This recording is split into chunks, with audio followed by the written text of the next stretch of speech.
Welcome back to the Sankey Magic channel.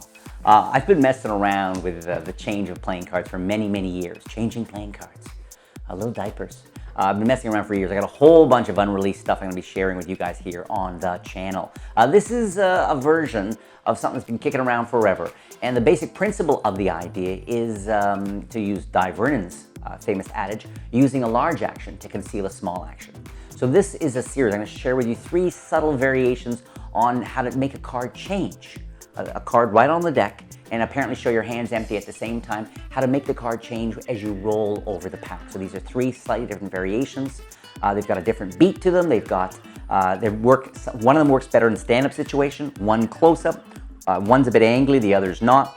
I'm going to show you the timing on all these. At the same time, we're going to look at palming cards, okay? A few little subtleties about how to make your palm look as good as possible, as relaxed as possible, the whole body language thing. So that's all on this video. I'm also going to be sharing with you, as this ongoing new feature, the tip of the week.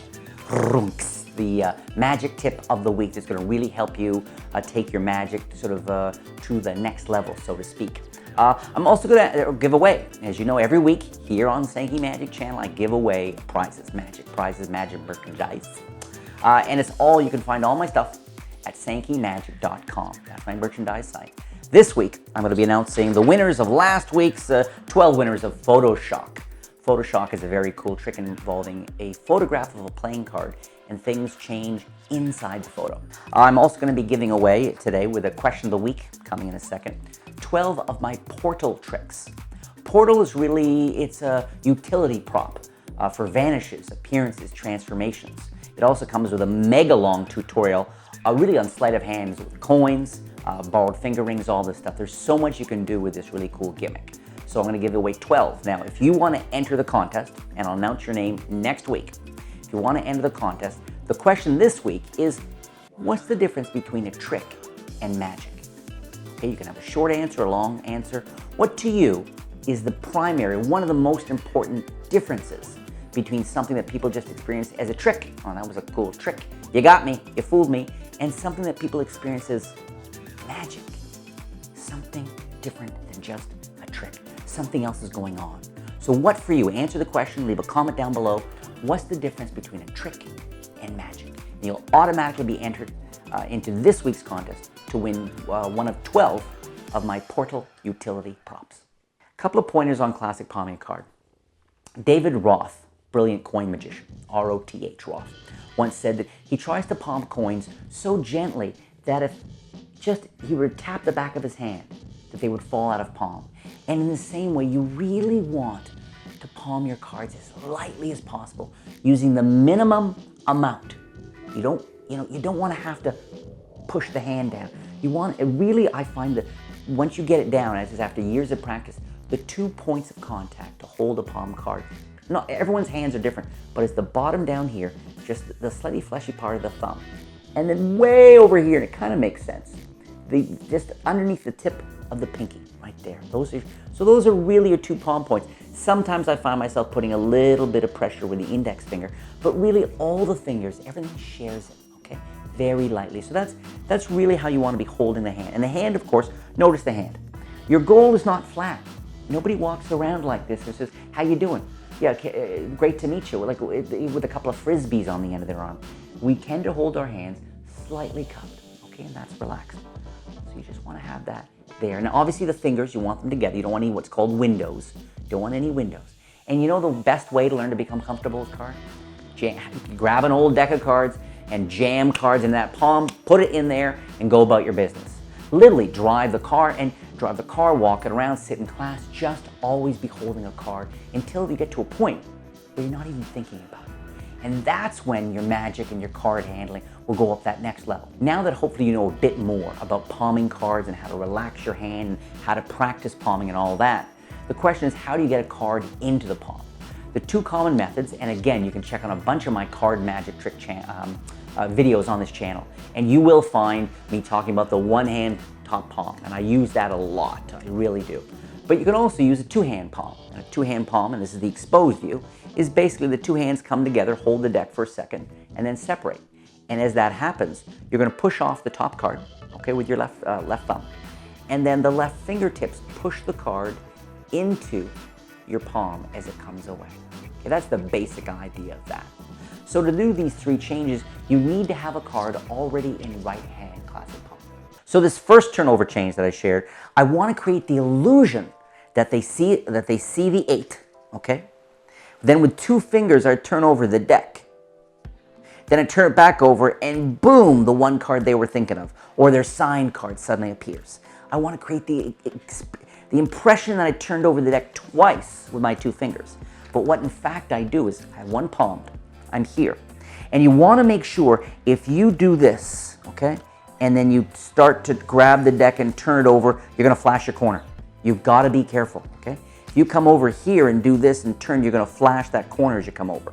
So for this particular version, lift the deck up, okay? You can start low, but then as you come up to about here, then you turn, and all I've done is I've dropped off my palmed card, and in a continuing action, turn the deck over using all my fingers. Then with my 2 fingers, I turn the deck over like this.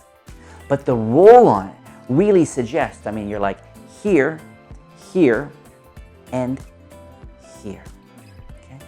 Got a nice beat, a nice lilt to it. And this is where using your eyes can be very helpful. Yes, you want people to be looking at the deck. You want them to notice the 7, but you don't necessarily want them burning your hands as you come up. So if 7 of diamonds, any chance with the card you're thinking of, people look, no. You come up, people look up, and it's a perfect time for you to come over, drop off the card. Then now bring your focus down here as you gingerly turn this over. Sometimes you can even have a spectator. For some of these, you can even do the move, do the load on, like I'm saying here or here, and say, well, actually, can you help me out? Would you reach on over here? I want you to grab the corner of the deck and give just a little shake and then turn it over. Boom. In their hands, the card changed. Here are the 12 names of the winners from last week, okay? I really hope this week maybe you won. That'd be cool. Here are the 12 names. You ready? Steve, and Steve Lottis. No, never mind. Okay. Steve Hendley. Yes, 1 Steve. So these are for Photoshop. If you won, we'll read off 12. If you won, send your name and shipping address to my team at contact@sankeymagic.com and we'll send out your prize, okay? This is Photoshop. You can check it out at sankeymagic.com. Here we go. Steve Hendley. Ace Cunnings. Ooh, very cunning of you, Ace. Ace Cunnings. Jake Grip.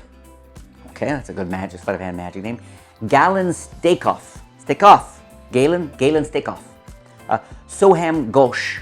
Ghosh. Almost like ghost, but with an H. Soham Ghosh. That's one. Hammy Ghost. Sleight of Happy. Oh, that's nice. Sleight of Happy. Kelly Barnes. Maury Dill. No sandwich jokes, please. Barbara Oliver. Andy G. Torrington. Andy G. Torrington. Hen Rexta. First name's Hen. Okay. That's cool. Go in peace, brother, sister. Hen Rexta. And Jonathan Chin. Okay? Those are the 12 names of the winners of Photoshop this week. Congratulations, guys. Oh, and I hope you're a subscriber. Remember, you can leave a comment down below, but we check this. I have people check this. If you're not also a subscriber to the channel, you don't win. You win jack. This second version requires even more body language because the first version really has a fixed moment when it happens, okay? With the first version, I came over, I turn, and I turn back over the 2 fingers, and it all happens here. This second version happens somewhere here in the turning of your body. And this version works beautifully in a stand-up setting, sitting in front of 12 people or 15 people, and someone's thinking of a playing card, and I can do this and roll it over and have it change, and they just don't. There's this sort of, when did it happen? It happened in the motion, but we don't know when. So there's a different feel to it. Here, very similar technique. We're going to change from a jack to an ace. Okay, I've got 1 card in palm. Okay, my hand dives to my side. I don't lower it. Okay, it dies. When you're palming a coin or card, I learned this years ago. This right hand is dead. Okay, dead to me. No focus there. I've got no focus on anything right now. I'm just talking with you, moving my hands in symmetry, right? Together. Not like I'm going to fly away, hopefully.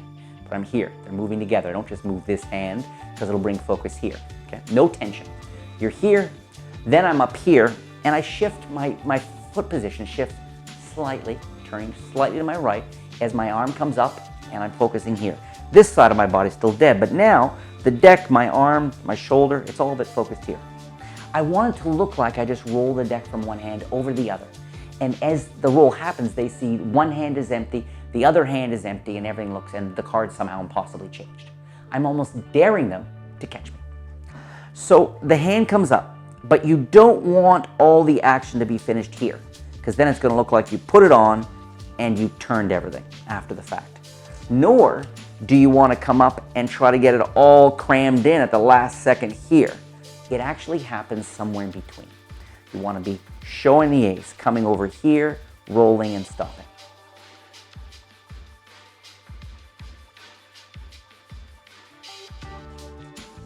The biggest challenge I find is that the best chance of you flashing is not in the middle, it's in not leaving the card positioned cleanly over the other card, all right? So you really want to make sure, as you come over here, as the hands meet, you want to make sure that you're using the tips of the left finger to make sure the card is left, and also the tip of the these fingers, the tip of the index finger can also be a great guide to make sure that you've locked everything in place. And then as you do the turn, you want to make sure you can keep it nice and controlled. This last version has a different feel to it, again. It's, I think, a little bit more of a focused kind of thing. There's less of a flow, because what you're going to do is you got a card palmed, in this case, the 3 hearts. You focus on the king here, but for this one, I'm going to tell you right now, to make sure you don't flash, you really want to bring it up to almost chest, okay? So you're your chest, not hers necessarily. That will be a different kind of trick. So you're here, you're going to bring it up, the right hand's going to come over, okay? And you're going to drop the card, and you're going to turn, and notice now, I'm going to literally get the corners, the backs of the cards showing, as I grab this and turn this over like a book. So there's an up and down lilt to it, all right? Here, I'm going to come up, turn it like a book, and then I can either come up like this, I could give it a shake like this, and then you could even just sort of come up and tease it, show the change there. This week's magic tip is to go slowly. When you perform your magic slowly, and even though here in front of the camera I get a bit excited and I do things quickly and speak quickly and stuff, because I'm trying to keep it fresh and real and interesting and all that stuff, when I perform for real people, I try to modulate. I try to do some stuff I know, especially at the beginning of a gig, a walk-around gig, sometimes I can be a bit fast-paced, and then I slow it down. But I also don't just keep it a steady pace. Modulation is key. Some moments I move a little quicker, other moments, of course, the magic moments when someone's opening their hand, typically I'll do that very slowly. I say, no, hold on, I want you to count to 3 before you do it.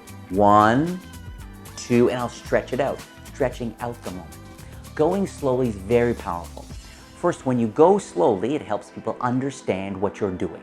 I mean, you've done this trick a million times, right? And so it's so tempting to want to get to the end of the trick, to the killer part. I want to get there, I want to get there. You need to slow it down for clarity, for comprehension. So that's the first reason to go slowly. Second reason to go slowly is that when you do something slowly, there's this inherent sort of overarching idea that it's of value, that it's important, that it's worth people's attention. So going slowly helps them get there, frames what you're doing in something of value. Okay? Third reason to go slowly is for your sake, so you can connect with what you're doing. So you don't just phone it in, so you don't just knock it off. You go slowly, you find things in it, all right? So for many, it also, fourth reason, when you do something slowly, it suggests and expresses confidence. When you do it quickly, really quickly, here, pick a card. See, I don't know where your card is. You probably don't know where it is, but we're going to find your card. You look nervous. And I've been in situations where, even though I wasn't nervous, I went too quickly. So slow it down. I challenge you. You'd be surprised how amazingly slowly you can do your magic. And not only does it still impress people, and is it still interesting and strong, okay? But it's even more powerful. We have this underlying idea as performers sometimes that we're inherently not enough, that we have to do what we do, almost like it's harder to hit a moving target, because there can be an insecurity behind all of that. And you'll find if you go to a gig or you're there and choose, as I always say, choose the older couple in the corner before you go hit everybody at the bar. Go over there, walk up, introduce yourself, say good evening, how are you? Have you ever met a magician? Go slowly, and you can always speed up later, but start slowly can really calm yourself down and help you really focus be clear, be confident. I hope all of that will help your classic palm, because having a strong, confident, comfortable, relaxed hand when you're palming to do changes and secretly adding cards and palming cards out and cards to pocket, for all that, being confident with your palm can make a really big difference. So I hope you enjoy the color changes, practice them in the mirror as always, really watch those angles. And remember, as I already mentioned, the best sleights, especially this kind of watch me moment, you don't do with just your hands, you do it with all of your body. So keep that in mind when you're practicing. It's almost like a dance, as I've mentioned, it's like a dance. Please, if you enjoy these videos, every week I post a video, and every week I give away magic prizes, okay? And in fact, do not forget, leave a comment down below to enter this week's contest to win one of 12 of my Portal utility gimmicks. So many cool applications you can do with this. Sometimes I just use it to make the folded card and paperclip appear. Okay, and you guys who've been in Magic a long time will can imagine the value of that, of showing that portal empty, and then there's a folded card and a paperclip a moment later. Vanish coins, change rings into stuff, dollar bill stuff with thumb tips. A lot you can do with that. So if you want to enter the contest, leave a comment down below and tell me, in your mind, what's the difference between just a trick and the experience of magic? What makes that difference? Hit the like button, please. I'd appreciate it if you like this, hit that like button. Number 2, subscribe to the channel, okay? Lots of magic, lots of mentalism coming, all this stuff. Number 3, notifications. Click that, there's a little bell. If you click that icon, little bell down near the subscribe button, that'll let you know every time I upload a video, you'll be among the first to get there. I'll tell you right now, as a side note, one of the things we found is when I ask my team to randomly choose a bunch of names for the contest, they often choose among sort of the first, I don't know, big batch of comments. I won't tell you the first 20 or 30 or 100 or 200, but they definitely can be a bit lazy and they go in early. So the sooner you get the notification and leave a comment, better chance you win, okay? And the final thing is follow Jay Sankey's ass on Instagram. I finally got on the media. I know it's taken me forever. I'm sort of on Facebook and I'm on Twitter, but I finally am on Instagram. And boy, I love it. Family photos, my cartoons, magic tips. I find myself really comfortable sharing, I guess, a little bit more of my intimate or personal side on Instagram. So start following me there, okay? It's at the real Jay Sankey. Follow me there. I'm also going to give away prizes. When I had the first 1,000 followers, which was amazing, I gave away some prizes. I'm only a few hundred away from my second 1,000 followers. And again, when I hit the 2,000 mark, I'm going to give away more prizes. To learn my super sneaky sleeves up control of a playing card, click here. And to learn how you can make any deck of cards in the world look like it's floating in the air, click there.